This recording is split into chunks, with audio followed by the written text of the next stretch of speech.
guys, Mons here. So in the second part of today's episode, I'm just going to go through what Anthony Edwards can do better and what the Minnesota Timberwolves organization can do to help Anthony Edwards actually get to the top of the mountain in terms of winning the championship for the organization or getting past the conference finals. First of all, I would like to say congratulations, Anthony Edwards. You're 23 years old. You got to the second conference final in a row in 2 years in a row.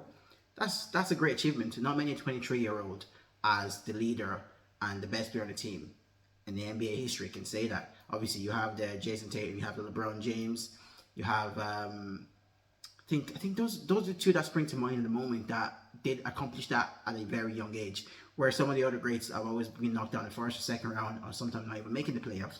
So I just have to say congratulations to Anthony Edwards first. And this video is not, this pod is not about killing Anthony Edwards or blaming him whatsoever. What I would say is maybe there's a couple of things he can do better. For example, he can maybe develop a mid-range game. When your tree is not falling down, you shoot less tree. I know it was very good from tree in the regular season. I think he shot over, near 50%. I'm not 100% sure, but I know he shot the same percentage as Steph Curry just this previous season going from tree, and he was amazing from tree this regular season. But in the playoff, that kind of went down. Percentage went down. I think he shot 31 or 32% in this series with OKC, and that's just because defenders are getting tighter on him. So when your tree is not falling, you need to be like, he's a very athletic guy, go to the rim, or maybe develop a mid-range game like Shai Gilgeous-Alexander developed over the last couple of years. I still think the mid-range is one of the best way and efficient way to score. But I know the analytics now in the league want you to take lots of three-pointers. However, I still think the mid-range is a very potent way and a very efficient way to score as well if you work on it and you eventually become good at it. And also, I would say in terms of this series with OKC, I believe the Timberwolves co-stars and role players folded. I think the only person that actually did okay was Neil Alexander Walker, because he was playing against his cousin in Shai Gilgeous-Alexander, which was a fun matchup, and I would imagine the family are very proud of both of them, no matter what the outcome was. I felt Naz Reid was poor. I felt Julius Randle, for a co-star, your second best player, was very poor. Up until this round, I felt they were the two best duo so far, one of the two best duos anyways, in Anthony Edwards and Julius Randle, because Julius Randle bullied Warriors, and they also bullied the Lakers defenders. But in this series, he just didn't do that, and his mentality is so frail. His head dropped completely, which is unacceptable as a co-star or the second best player on the team.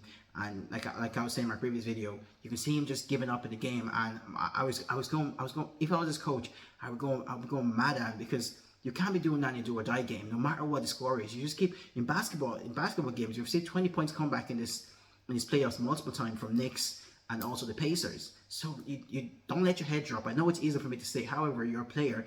Don't let your head drop. You keep going till the final whistle, or till your coach takes you out of the game. I believe the Timberwolves organization, they need to trade Julius Randle and they need to trade Rudy Gobert. If I'm the Timberwolves, I'm calling Phoenix Suns whatever they want apart from Anthony Edwards and maybe Alexander Walker. You can have Rudy Gobert. You can also have Julius Randle if you want, and they should try and get Kevin Durant.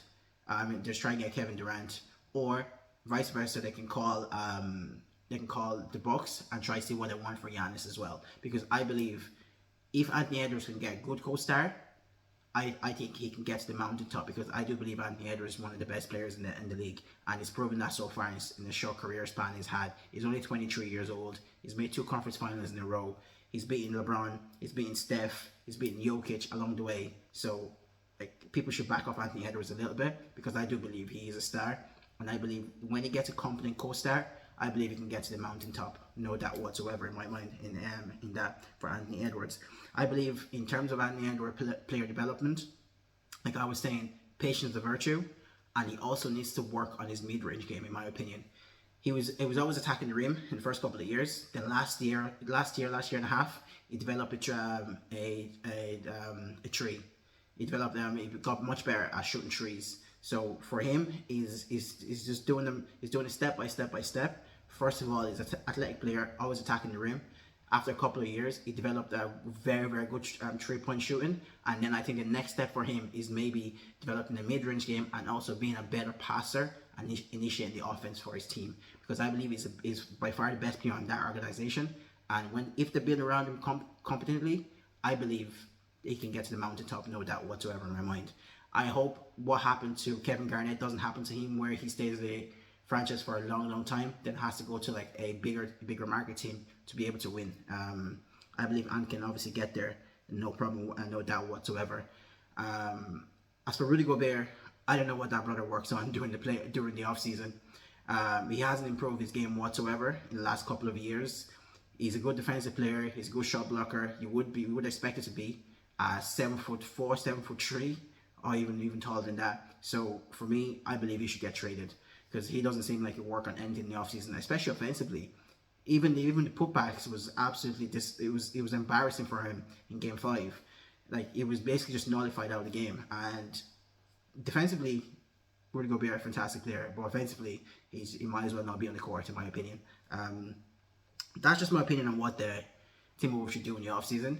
It's going to be interesting to see how the offseason pans out this year. It's going to be very, very interesting, because I think there's going to be a lot of players on the move. Like, you have Giannis, you have KD, LeBron might be on the move. He might opt in to stay with the Lakers. Lakers might make another trade.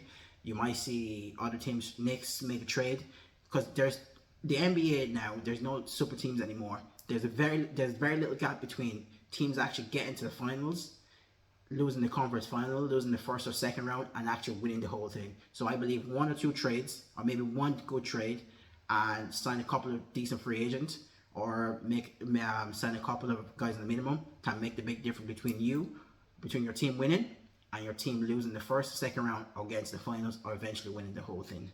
As always, don't forget, if you have any questions for me, drop it in the comments.